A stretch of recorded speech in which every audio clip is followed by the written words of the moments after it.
Graças a paz, meus irmãos, minhas irmãs. Quero dizer que estou com muitas saudades, não só eu, mas minha família, de estar aí com vocês, né? Eu não poderia deixar de fazer esse vídeo. Estou de férias, hoje já é 17 de janeiro, o tempo voa. Mas a minha vontade é de estar aí com vocês, mas eu preciso descansar. Não é descansar fisicamente, é descansar mentalmente, é descansar emocionalmente, é tentar procurar meios que nos faça agir corretamente de modo que não venhamos a adoecer emocionalmente. Mas, na verdade, eu estou fazendo esse vídeo para explicar a vocês que esse ano eu tomei algumas atitudes em relação a mim mesmo. E duas foram extremamente importantes e têm sido extremamente importantes para mim. E eu quero compartilhar isso para você. Primeiro, ler as Escrituras diariamente. Não para estudar, eu já leio a Bíblia diariamente. É claro, eu sou pastor já há quase 30 anos, então eu leio a Bíblia diariamente. Só que com o tempo eu passei a ler muito a Bíblia só para estudar, só para preparar sermões, preparar estudos, escrever. Então, assim, isso é bom, a gente aprende muito, mas nós precisamos de ler a palavra de Deus devocionalmente, meditar na lei do Senhor dia e noite, como diz o Salmo 1, para que nós possamos ser bem-aventurados, para que nós possamos não somente conhecer as Escrituras no sentido teórico, mas também ter um relacionamento vivo com Deus através da palavra. Isso só é possível quando a palavra ela é acompanhada pela vida de oração. E eu preciso crescer na minha vida de oração. E também tomei a decisão de separar, pelo menos inicialmente, 10 minutos, um tempo que não pode ser negociado, como John Piper diz, nós não podemos negociar o nosso tempo de oração, ter um lugar, ter um tempo em que você comece a orar, para que você possa ter uma experiência verdadeira com Deus, para que eu e você possamos encontrar essas delícias que estão na presença de Deus. Na presença de Deus há delícias perpetuamente, diz o salmista. Então nós precisamos buscar o Senhor em oração para encontrar essas delícias, para encontrar esse prazer nele.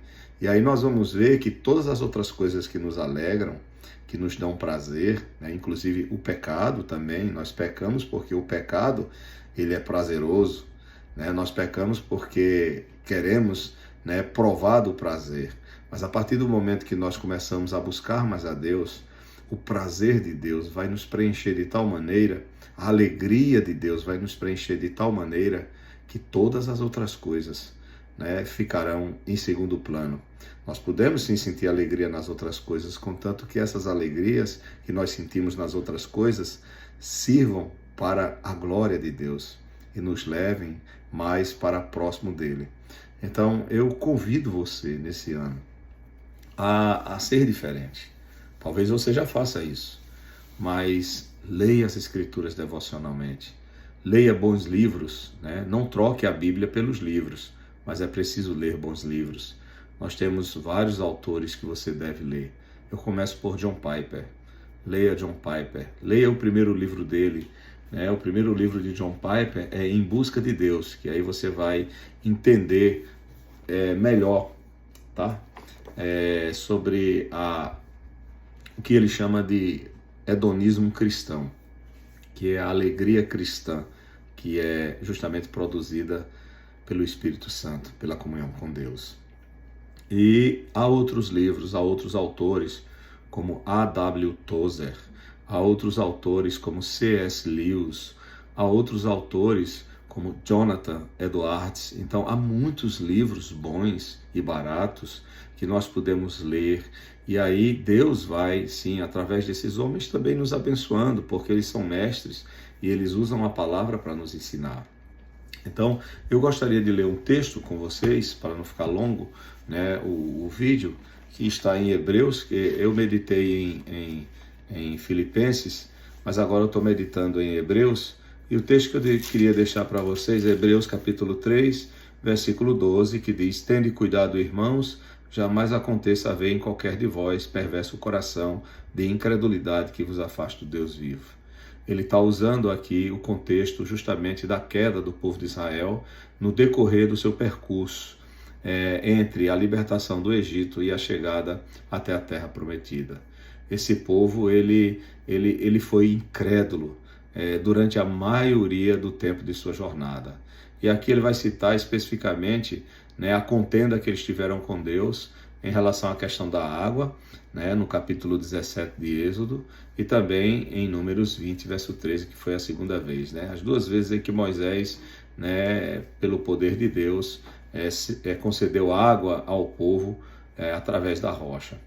Mas a questão é que o povo foi incrédulo. Incrédulo porque, mesmo tendo visto todas as maravilhas que Deus tinha feito no meio deles, tanto na libertação como também na condução pelo deserto do Egito, lhes concedendo tudo o que eles precisavam, suprindo todas as suas necessidades, lhes protegendo com uma coluna de nuvem durante o dia, com a coluna de fogo durante a noite. Esse povo chega ao ponto de não acreditar nessa dificuldade que eles passaram naquele momento, que estavam com pouca água, com sede, e olharam para o seu redor e não viram água nenhuma, de desconfiar da bondade de Deus, como se Deus tivesse levado eles para aquele lugar para matá-los. Isso é terrível, irmãos.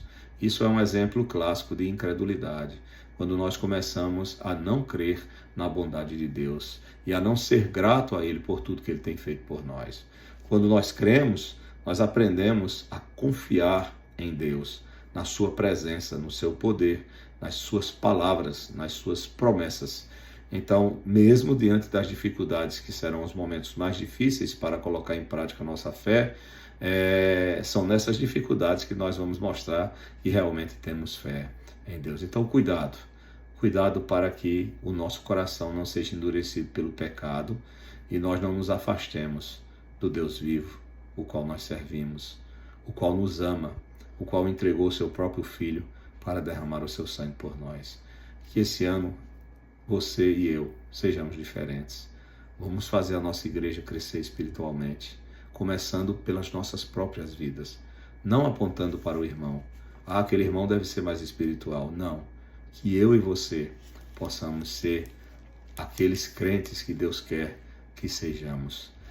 Verso 13, ele diz, pelo contrário, em vez de ter um coração endurecido pelo pecado, que nos afasta do Deus vivo por causa da incredulidade, exortai-vos mutuamente, cada dia, durante o tempo que se chama hoje, a fim de que nenhum de vós seja endurecido pelo engano do pecado. Então, a exortação, a palavra, estar meditando na palavra, estar buscando a Deus em comunhão com a igreja, faça isso com intensidade.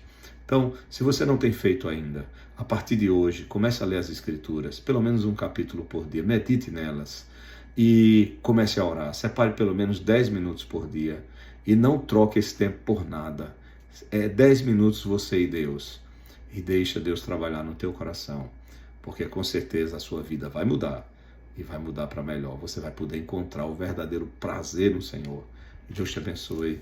Um forte abraço, saudade de todos. Não esqueçam de orar por mim e pela minha família. E nós também estamos orando por vocês.